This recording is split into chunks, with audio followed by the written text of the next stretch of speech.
Grüß dich, herzlich willkommen. Schön, dass du da bist.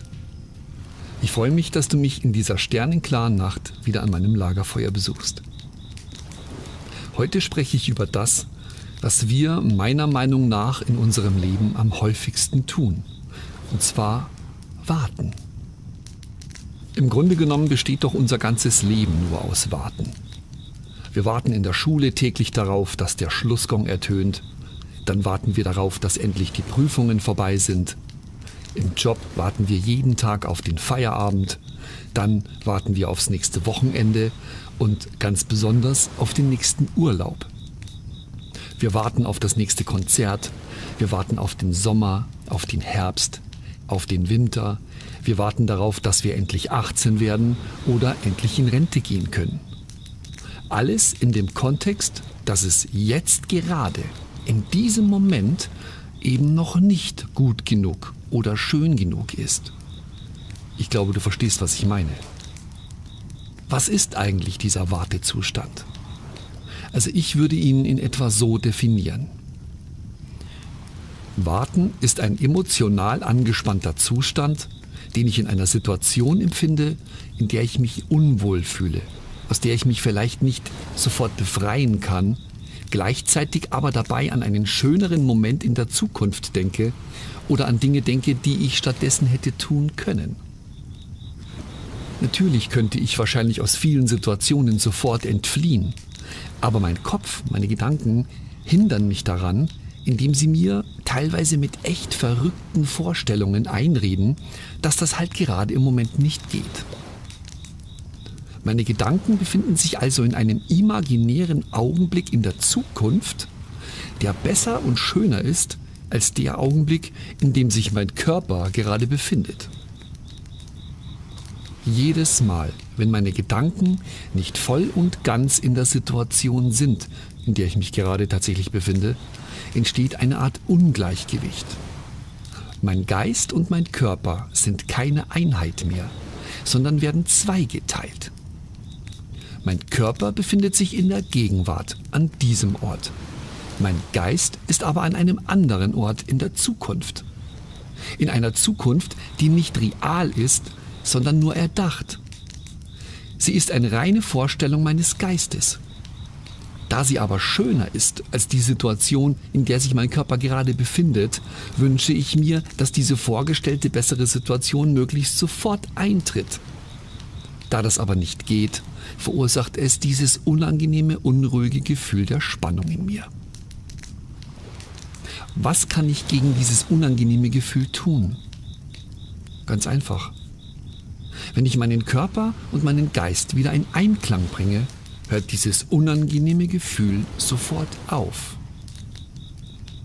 Sobald ich mich wieder voll und ganz auf das Hier und Jetzt konzentriere und aufhöre, diese Situation zu bewerten, geht es mir sofort wieder besser. Diese unangenehme Anspannung verschwindet. Manche bezeichnen das auch als radikale Annahme. Wenn es keine Möglichkeit gibt, sich einer Situation zu entziehen, dann akzeptiere die Situation einfach, wie sie ist, ohne sie zu bewerten. Lass dich auf sie ein und mach das Beste daraus.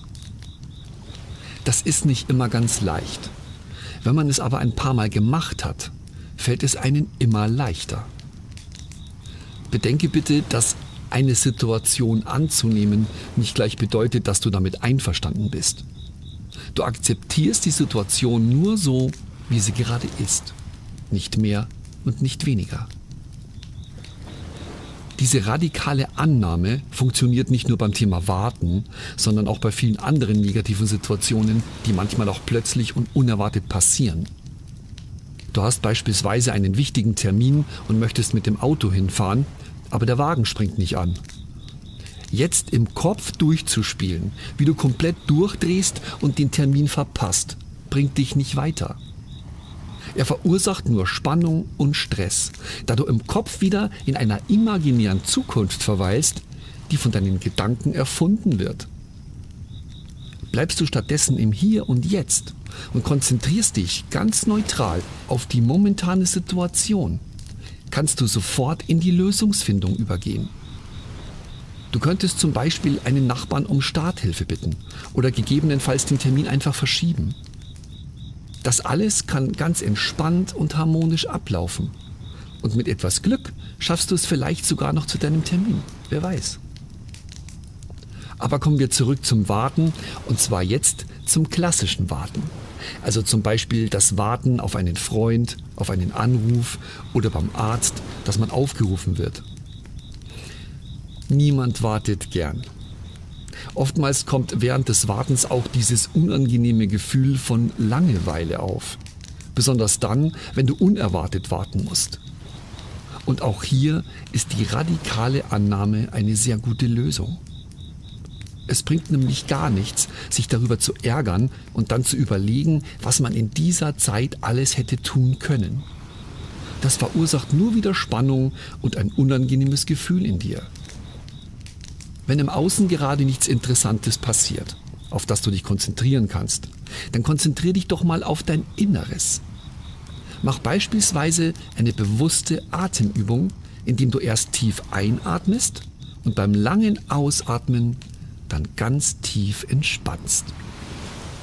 Du kannst auch in deinen Körper hineinspüren und beobachten, wie er sich gerade anfühlt. Konzentriere dich abwechselnd auf deine einzelnen Körperteile und versuche sie wahrzunehmen. Erst die linke Hand, dann die rechte, dann den Arm bis zu den Schultern, dann den Oberkörper und so weiter. Du wirst dich wundern, wie entspannend das ist und wie schnell auf einmal die Zeit vergeht. Ehe du dich versiehst, wirst du beim Arzt aufgerufen, dein Freund steht vor dir oder der erwartete Anruf kommt rein. Im Grunde genommen ist die Botschaft, die sich hinter dem heutigen Thema befindet, eigentlich ziemlich klar. Das Leben findet immer nur jetzt statt. In diesem Moment und an diesem Ort, an dem du dich gerade befindest. Nur wenn du mit deinem Körper, deinem Geist und deiner Seele in Einklang bist, kannst du dein Leben in höchster Qualität erfahren. Die Frage, die du dir jeden Tag stellen solltest, ist: Will ich heute leben oder nur überleben? Als Überlebensmodus bezeichne ich die Momente, in denen du etwas tust, das du eigentlich gar nicht willst. Wenn du nicht wirklich bei der Sache bist, mit den Gedanken ständig woanders, im Wartemodus oder in einer Alltagsroutine festhängst. Du fährst beispielsweise mit dem Auto oder den öffentlichen Verkehrsmitteln zur Arbeit und dort angekommen, kannst du dich schon gar nicht mehr daran erinnern, was auf dem Weg dorthin alles passiert ist. Und als Leben bezeichne ich alles, was du mit deiner vollen Aufmerksamkeit tust. Du bist voll und ganz bei der Sache, bist interessiert, neugierig und hast Spaß dabei. So sollte das Leben eigentlich sein. Wenn du mal selbst den Unterschied zwischen Leben und Überleben spüren willst, dann tu mal etwas, das außerhalb deiner täglichen Routine oder deiner Komfortzone liegt. Fahr mal einen anderen Weg in die Arbeit oder geh an Orte, wo du noch nie warst und achte dabei auf deine Energie. Du wirst feststellen, dass du viel wacher und energiegeladener bist, wenn du etwas Neues siehst und erlebst. So sollte sich dein Leben anfühlen. Du willst mehr davon? Kein Problem. Triff einfach eine Entscheidung. Es liegt nur an dir, ob du weiterhin auf bessere Zeiten warten willst oder gleich damit anfängst. Vielen Dank, dass du heute wieder bei mir warst. Wenn es dir gefallen hat, dann abonniere doch meinen Kanal, gib mir ein Like oder schreibe einen Kommentar. Und vielleicht bist du das nächste Mal ja wieder mit dabei. Bis dahin wünsche ich dir von ganzem Herzen nur das Beste.